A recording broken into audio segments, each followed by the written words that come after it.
Korrupsiyaga qarshi kurashish agentligi davlat buyurtmachilari tomonidan amalga oshirilayotgan davlat xaridlarida qonunchilik talablariga rioya qilinishi masofaviy monitoring tartibida o'rganilib, yo'l qo'yilayotgan qonun buzilish holatlarini bartaraf qilish va oldini olish yuzasidan tegishli choralar ko'rib borilmoqda.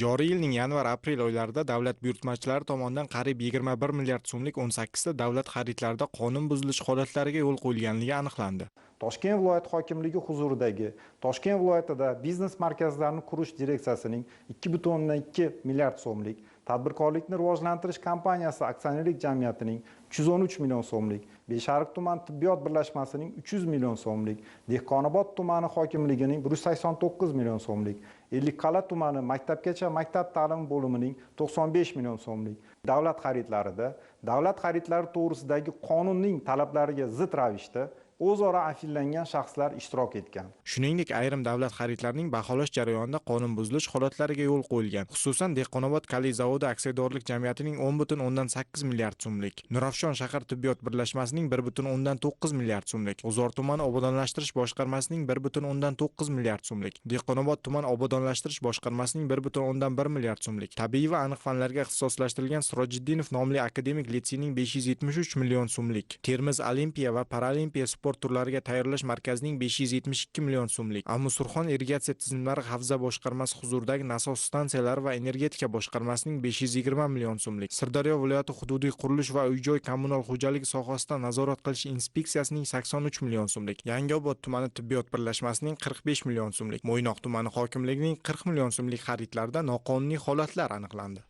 Mazkur holatlar yuzasidan yuborilgan Korrupsiya qarshi kurash agentligining taqdimnomalari bilan xarid komissiyasining g'olibni aniqlash haqidagi bayonnomalari bekor qilinishi ta'minlandi va shu tariqa davlat xaridlarining qonunga xilof tarzda o'tkazilishi oldi olindi. O'rganish va tahlillar jarayonida to'plangan hujjatlar qonuniy chora ko'rish uchun huquqni muhofaza qiluvchi organlarga yuborildi.